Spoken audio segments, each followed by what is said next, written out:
You lift me up high, you spread my wings and fly me to the sky. I feel so alive, it's like my soul thrives in your light.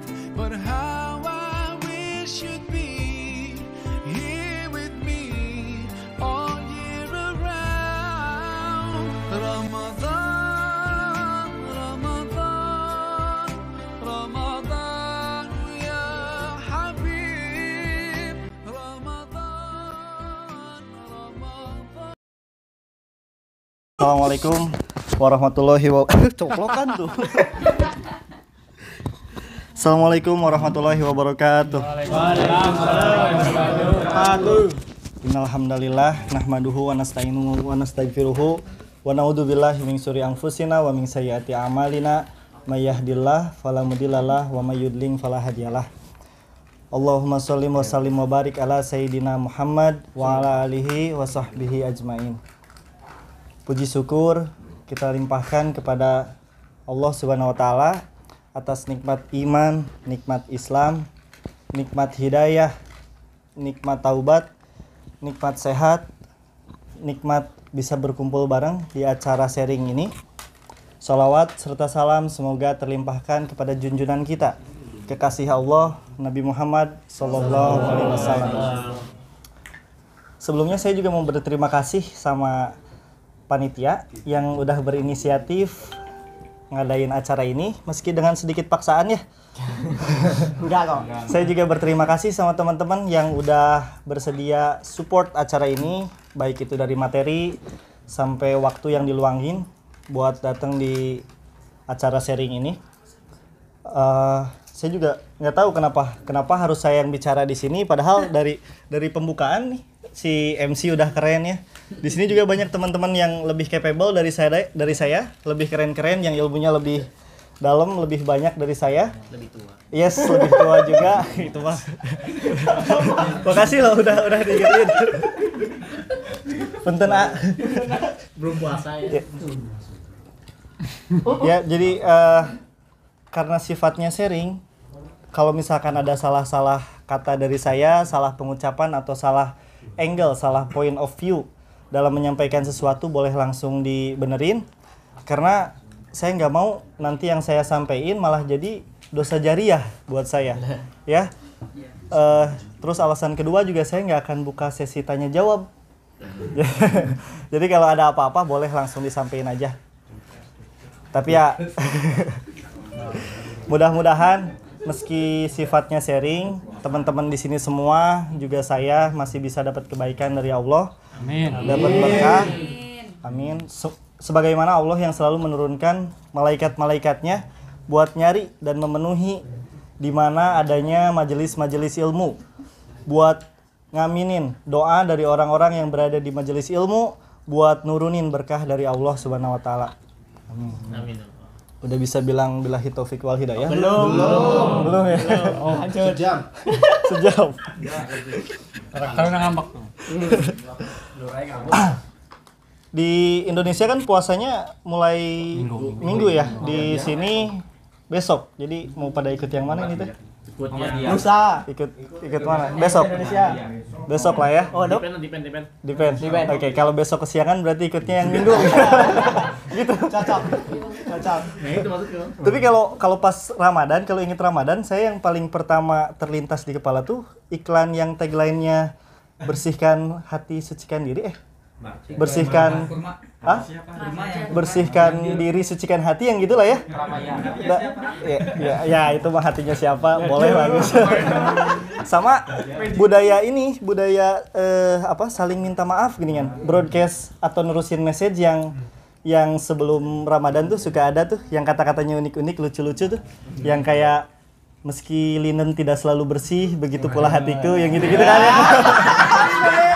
Terus meski chemical tidak selalu panas, begitu pula ucapanku kan gitu ya. Terus meski troli tidak selalu lancar, begitu pula silaturahmiku. Ya kan ada troli triguling kan, pernah jatuh belum trolinya? Belum ya? Pernah. Jempolnya kena kok. Iya. Jempolnya kena tuh. yang unik-unik lah pokoknya yang pesannya tuh unik-unik. Maksud tujuannya kan biar hati kitanya tuh plong ya, biar puasanya lebih lancar, biar lebih afdol cenah. Tapi kalau misalkan kita nggak ngejaga niat nih, hati kita nggak dijaga, si broadcast minta maaf itu tuh bisa jadi salah digunain. Kan kadang kita nge-broadcast ke semua orang nih, seisi kontak di broadcast semua. Terus tiba-tiba mantan ngebales ya Gus ya. udah di broadcast nih, terus mantannya ngebales, iya maafin saya juga. Terus tiba-tiba nge-flashback kan, yang tadinya niat meminta maaf biar tulus, tiba-tiba nge-flashback, udah nge-flashback. Tidak bisa. Enggak, udah nge-flashback nih, terus kitanya ngerespon juga, iya dulu aku sia-siain kamu, pokoknya gitu-gitulah. Terus si mantan ngebalas lagi, iya udah nggak apa-apa, terus aja pengalaman. bisa kayak gitu kan, yang tadinya niat mau minta maaf, pengen bersihin hati malah jadi modus kan ya. Atau mungkin ada orang yang emang nungguin momen itu buat sengaja ngemodus kayak Pak Panitia gitu nggak Pak? Iya, betul. Jadi nungguin momen-momen seperti itu ya sengaja buat ngemodus aja. Ya biar deket lagi senang sama mantan. Tapi kalau misalkan udah berurusan sama hati itu, menurut saya itu yang paling ini sih, yang paling sakral sih. Karena hati itu kan salah satu bagian tubuh yang ngendaliin si tubuh itu sendiri. Kalau misalkan di sains kan yang ngendaliin kita gerak, kita jalan tuh otak ya. Tapi kalau misalkan menurut saya itu dari hati juga. Pernah nggak teman-teman ribut nih si otak sama hati gitu kan? Ribut. Gua bisain tuh kemarin. Ribut. Ya kan? Ribut nih si hati sama otak. Otaknya bilang udahan aja, senang. Daripada sakit, terus hatinya bilang, ya masa cuman segini aja perjuangannya, kan gitu ya. Pernah nggak kayak gitu? Masa sering kan? Ya? Untung nggak saya aja berarti kalau gitu. Kang ghosting. Makanya penting banget buat ngejaga hati nih, buat ngejaga niat tetap lurus. Jangan sampai si hatinya ada gejala-gejala atau misalkan sampai berpenyakit kalau udah parah. Penyakit hati itu kayak gimana sih biasanya? Dengki, Iri, dengki, yang gitu-gitu kan ya. Jadi kalau misalkan hati kita lagi nggak bener, contoh lah, kita ambil contoh lah si panitia nih pulang ke Indonesia nih, teman-temannya kan udah pada nikah. Ini mah maaf ya panitia ya, soalnya saya di sini juga bicara kayak gini sedikit dipaksa. Jadi ya kalau jadi bahan bulian yang sabar lah ya. Apalagi setengah jam ya. 1 jam. Roasting dong. Di roasting. Jadi misalkan si panitia nih pulang ke Indo, teman-temannya udah pada nikah. Terus teman-temannya pada cerita motivasi, wah di nikah tuh enak tuh. Ada yang merhatiin, ada yang nemenin, terus sahur ada yang bangunin. Terus yang satunya lagi yang nambahin, rezekinya lancar, katanya gitu kan. Tapi karena si panitia ini nggak usah disebut nama lah ya, panitia. Karena si panitia ini hatinya lagi bermasalah kan bisa jadi negatif tuh. Input yang masuk jadinya negatif kan ya. Terus jadi uring-uringan. Apa sih uring-uringan tuh? Marah-marah. Kesel, ya kan? Ngedumel. Jadinya gitu. Terus bawaannya udahlah, nggak usah nongkrong lagi. Kan bahaya ya kalau gitu. Udah sama kayak tubuh. Kena mental bisa. Kalau tubuh aja kita pengen sehat harus olahraga, harus gerak terus, hati juga harus dijaga. Harus diterapi. Terapinya kayak gimana? Baca Al-Quran. Istighfar cukup. Punya pacar. Insya Allah. Istighfar nih kan gampang, nggak usah ada gerakan-gerakan tubuh yang diperluin kecuali mulut sama seisinya. Cuman astagfirullahaladzim. Kan enteng banget ya harusnya ya.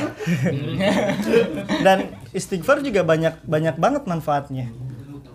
Salah satunya Allah nih seneng banget sama orang yang suka beristighfar. Selama istighfarnya dari hati ya. Selama istighfarnya dari hati, jangan cuma dari lisan aja. Kalau dianalogiin, senengnya Allah sama orang yang istighfar tuh udah kayak kita nih, atau misalkan Pak Panitia ngomong I love you ke pasangannya, terus dibalas sama pasangannya tuh I love you tuh. Kan kalau lagi awal-awal dibalas kayak gitu kan seneng banget ya. Kalau udah setahun 2 tahun mah meureun rada hambar lah biasa kayaknya meureun. Tapi kalau baru awal-awal mah kan kayaknya seneng banget ya. Udah Allah tuh senangnya lebih dari itu. Berbunga-bunga. Silakan, Tenang silakan. aja, Ak. gitu. Iya kan, kalau misalkan kita bilang I love you nih, terus dibalasnya cuman emot doang, atau misalkan dibalasnya cuman iya, kan sakit merenya. Iya, kalau ada apalagi nggak dibalas. Digantung ya. Diistighfarin aja kalau gitu. Ah. Sabar Gus. Santet Gus. Bisa kali. Salah satu manfaat dari istighfar juga kan gugurin doa nih. Gugurin dosa, maaf. Gugurin doa, aduh astagfirullah. Gugurin dosa. Jadi satu kali istighfar kitanya nih udah bisa ngegugurin dosa kita dari kemarin, dari yang lalu, dari mulai lahir, meren kalau yang lahir nggak ada dosa sih. Dari mulai balik sampai detik kita istighfar itu udah bisa ngegugurin dosa. Terus kenapa tuh kalau satu kali istighfar udah bisa ngegugurin dosa, harus istighfar berkali-kali? Ya karena Kebiasaan. dosa yang kita lakuin tuh kadang berulang-ulang, disadari nggak disadari, kan suka berulang-ulang ya. Tuh. Sebagai bentuk penyesalan kita atas dosa yang udah kita lakuin, makanya berkali-kali. Kalau Allah mah dari angle-nya Allah nih udah cukup, sekali istighfar tuh udah cukup banget buat Allah. Astagfirullahaladzim, Allah udah senang banget tuh. Tapi kenapa kita berkali-kali? Karena dosa kita yang diulang-ulang juga nggak cuma sekali. Kadang nggak disadarin, kita ngulangin dosa yang sama, nggak disadarin, kita ngulangin dosa yang sama. Udah Allah mah nggak ribet atuh. Sekali istighfar udah cukup buat beliau, buat dia. Kayak kita, kalau kita manusia nih kadang kalau kita minta maaf sama teman, misalkan kita minta maaf sama teman yang udah bikin salah sama kita, kan kadang harus berkali-kali ya. Terus kadang kalau misalkan udah ceritanya udah dimaafin, tapi ada kesempatan kesalahan-kesalahan yang udah diperbuat tuh suka diulang-ulang lagi kan, dibahas lagi kan. Iya. Beda sama Allah, sekali istighfar udah cukup. Ya Allah, saya kan pernah maksiat, saya kan pernah berbuat dosa, udah dilupain. Bukan lupa, tapi dilupain. Karena Allah kan punya malaikat yang ngecatat amal-amalan kan ya. Iya. Terus kadang gini, kalau misalkan kita pernah nggak teman-teman ngerasa punya jasa sama teman nih, ngebantuin teman gitu kan? Sering. Teman yang lagi kesusahan terus kita bantuin gitu sampai masalahnya selesai. Terus setelah itu lost kontak nih, nggak ada kabar. Terus teman-teman niatnya cuma mau silaturahmi aja, ngehubungin ke si teman yang udah kita bantu itu, di DM nggak dibales, di miss call nggak diangkat. Medium sekali. Sehari mungkin dia lagi nggak online, 2 hari mungkin lagi sibuk. Tapi 3 hari, di hari ketiga mungkin dia bikin story kita balas, kita reply nih di DM-nya, nggak dibales juga. Hari kelima bikin postingan, kita komen, nggak di komen balik, kan kesel ya. Bukan prioritas, kan kesel banget tuh. Kalau kita bisa sekesel itu, gimana keselnya Allah sama kita? Gimana keselnya Allah yang tiap hari manggilin kita nih 5 kali sehari, pagi, siang, sore, malam, nggak kita gubris. Kadang kita reject lagi. Rejectnya sambil gerutu lagi. Allahu Akbar, Allahu Akbar. Duh, udah adan lagi aja. Kan kadang kita suka kayak gitu ya. Itu udah kayak misalkan teman-teman nelepon ke teman yang lain, terus di reject. Udah di reject tuh kan suka ada kostum message ya. Iya. Kostum message-nya tuh di kostum, apaan sih, ganggu aja. Udah kayak gitu. Tapi Allah, kita bisa banget buat ngebujuk Allah lagi biar sayang lagi sama kita. Cukup dengan 1 kali istighfar yang benar-benar tulus dari hati. Robbi, kami telah zolim kepada diri kami. Tapi kan nggak ada yang bisa ngampunin dosa kami selain Engkau. Ampunilah dosa kami ya Rob. Allah udah senang banget tuh kayak gitu. Jadi apa? Apa yang ngehalangin kita buat beristighfar sama Allah? Selain ya kita nganggap Allah tuh nggak penting. Selain kita nganggap Allah tuh bukan prioritas. Padahal 24 jamnya kita nih ada di tangan Allah kan? Iya. Padahal kita nggak pernah tahu semenit ke depan tuh masih bisa bernafas apa enggak, apalagi sehari ke depan. Ya, jadi apa yang masih ngehalangin kita buat beristighfar sama Allah? Padahal kita banyak banget maunya. Kita banyak banget mintanya sama Allah. Kalau kita minta sesuatu sama orang tua, biasanya kan kita cari muka dulu ya sama orang tua ya. Kalau lagi ada maunya nih, nyenengin orang tua dulu. Mah, mau dipijitin nggak? Mah, mau makan apa? Mah, mau dibikinin kopi atau teh? Terus kita minta tuh. Kan kemungkinan buat dikabulin atau diturutinnya tuh tinggi ya, besar kan? Iya. Dibanding sama yang kitanya cuek-cuek aja, dibanding sama yang kitanya ngelawan terus sama orang tua kan, naon sih? Budak teh ngelawan wae, tapi loba kahayang kan meureun gitu ya. Kalau enggak ini ya enggak dapet ya. Oh enggak dapet. Kalau sama manusia aja bisa kayak gitu, kenapa sama Allah enggak? Kalau satu kali istighfar itu kita bisa nyenengin Allah, berarti kan istighfar itu kebaikan bagi Allah. Meski menurut kita itu tapi Allah sebagai senang sama orang-orang yang emang berdosa dan mau minta maaf. Senang sama orang-orang yang suka bertaubat.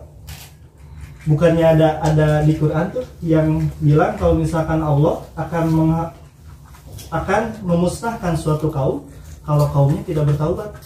Kan bisa aja tuh. Ya kan kayak kaum apa yang dimusnahin sama Allah tuh? Kaum Lut. Ya, kaum Nabi Lut. Gus. mudah-mudahan nggak ada di kita, nggak ada yang kayak gitu. Apalagi kita nih yang banyak banget maunya, kenapa susah banget buat istighfar? Kalau misalkan nge-reference ke cerita masa lalu nih, kan ada banget kayaknya teman-teman juga udah mulai pada tahu, udah sering banget diceritain sama ustadz-ustadz yang lain. Kalau misalkan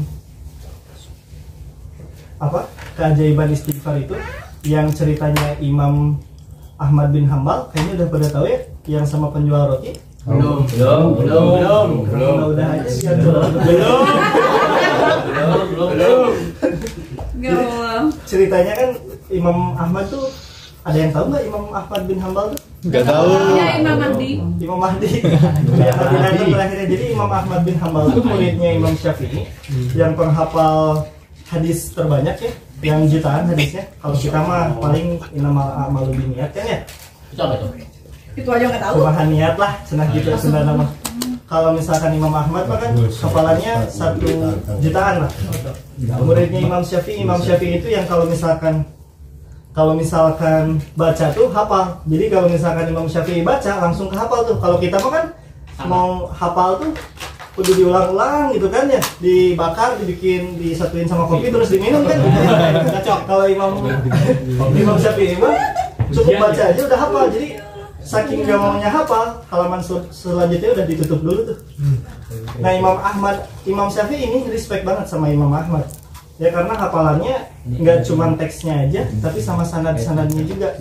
Jadi ceritanya Imam Ahmad nih, beliau kan emang tinggal di Mekah, terus nggak ada hujan, nggak ada angin, nggak tahu kenapa pengen banget tuh pergi ke Basroh.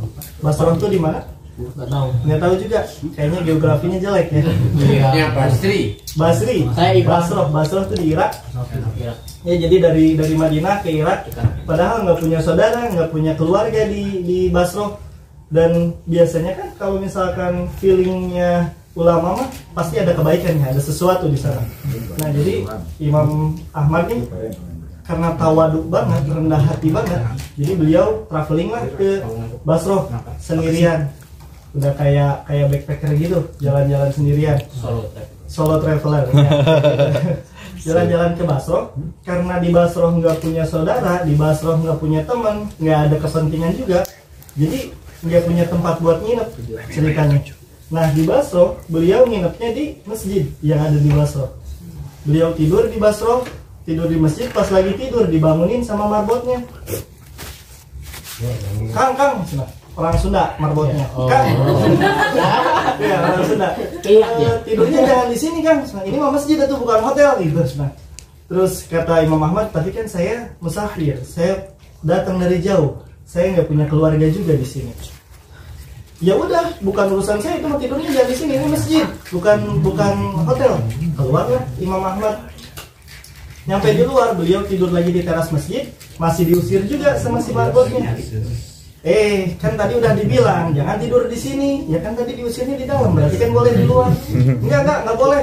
Sampai didorong-dorong, sampai ada yang bilang ditendang juga. Tapi emang hadisnya kayak gitu ya kan. Bayangin kalau misalkan ulama besar nih, penghafal hadis, udah yang terkenal banget lah, ditendang-tendang, didorong-dorong. Bayangin deh, coba gimana? Ya kan, kayaknya kasar banget lah ya buat seorang ulama diperlakuin kayak gitu. Tapi ya emang ceritanya harus kayak gitu, buat menarik perhatian dari si penjual roti itu. Penjual roti yang lagi nutup dagangannya, yang lagi nutup warungnya, dipanggil lah Imam Ahmad. Kang, nah, ini juga orang Sunda. Orang Jawanya mana sih? Masa nggak ada? Orang Sunda di Basro, di Irak. Kalau ngomongin orang Jawa nanti dikiranya roasting kan. Jadi kemana-mana aja. Orang Sunda juga. Terus Kang, kenapa? Katanya ditanya. Saya musafir dari Madinah, saya nggak punya tempat buat bermalam. Oh ya udah, di sini aja dikasih tempat buat bermalam. Sebelum subuh, namanya ulama pasti kan udah pada bangun tuh. Dan si penjual roti juga udah bangun sebelum subuh. Sebelum subuh tuh biasanya dia bikin adonan karena jualannya setelah subuh gitu kan, setelah sholat subuh. Sambil bikin adonan, sambil beristighfar. Astagfirullahaladzim. Ini bisa dipraktekin tuh Pak. Sambil istighfar, ya sambil set up, sambil istighfar. Astagfirullah, dompetnya kosong. Bisa tuh kayak gitu.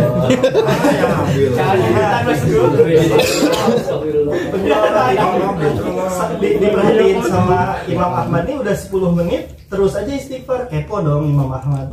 Ditanya, karena si Imam Ahmad dipanggil Kang, jadi dia juga manggilnya Kang. Saya tuh bisa bahasa Arab soalnya. Kang, diperhatiin dari tadi istighfar terus katanya. Iya, kenapa? Biar adonannya lebih enak. Mungkin biar lebih laku juga ya daripada ngelamun lah katanya gitu. Udah berapa lama seperti ini? Alhamdulillah udah 10 tahun. Nah, jawaban udah 10 tahun di sini tricky banget sebetulnya. Kalau misalkan kadang kan kita yang misalkan ada dari teman-teman juga yang sering beristighfar pakai apa counter itulah ya, yang counter gitu kan.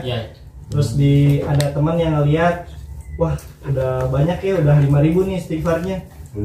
Gimana sih caranya kayak gitu? Bisa kayak gitu, saya pengen banget nih istighfar, nggak bisa. Kalau misalkan kita ngejawabnya tulus, kita ngejawabnya emang bener buat syiar, itu insya Allah bisa jadi pahala. Tapi kalau misalkan kita bilangnya emang buat ria, oh iya tuh saya mah udah kayak gini udah 10 tahun, itu amalan yang 10 tahun yang tadinya berkah pahala itu bisa jadi gugur, bahkan bisa jadi dosa. Tapi bisa berbalik. Pas kita sadar, pas kita udah mulai sadar, kita mulai ingat lagi sama Allah, kita beristighfar tulus dari hati lagi, balik lagi itu amalannya. Nah, si penjual roti ini bilang udah 10 tahun. Tapi yang namanya orang soleh mah insya Allah buruk sangka. Iya, kita nggak bisa berburuk sangka ya kan, nggak ada yang tahu isi hati seseorang kecuali Allah sama pemilik hati itu sendiri. Si penjual roti ini ditanya lagi sama Imam Ahmad. Terus udah dapat apa aja Kang dalam 10 tahun istighfar tuh? Alhamdulillah katanya. Selama 10 tahun saya beristighfar, saya udah dapat semua yang saya mau kecuali satu yang Allah belum kabulin. Saya pengen banget ketemu sama Imam Ahmad bin Hambal yang katanya penghafal hadis, ulama besar, pengen banget ketemu, pengen banget jabatan tangan, pengen banget ngeliat mukanya. Itu yang belum diturutin sama Allah. Di situ Imam Ahmad nangis tuh. Jadi ini yang ngebawa saya, nggak ada kepentingan apa-apa, nggak ada saudara, nggak ada acara apa-apa, ke Basroh dari Madinah. Apalagi dulu kan paling kendaraannya kan nggak ada mobil ya, paling banter-banter onta ya, bagi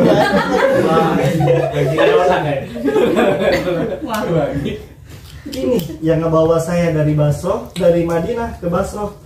Jadi kalau teman-teman mau membolak-balikan hati seseorang, mau membolak-balikan hidup seseorang, beristighfarlah ke pemilik hati dan ke pemilik hidup orang tersebut.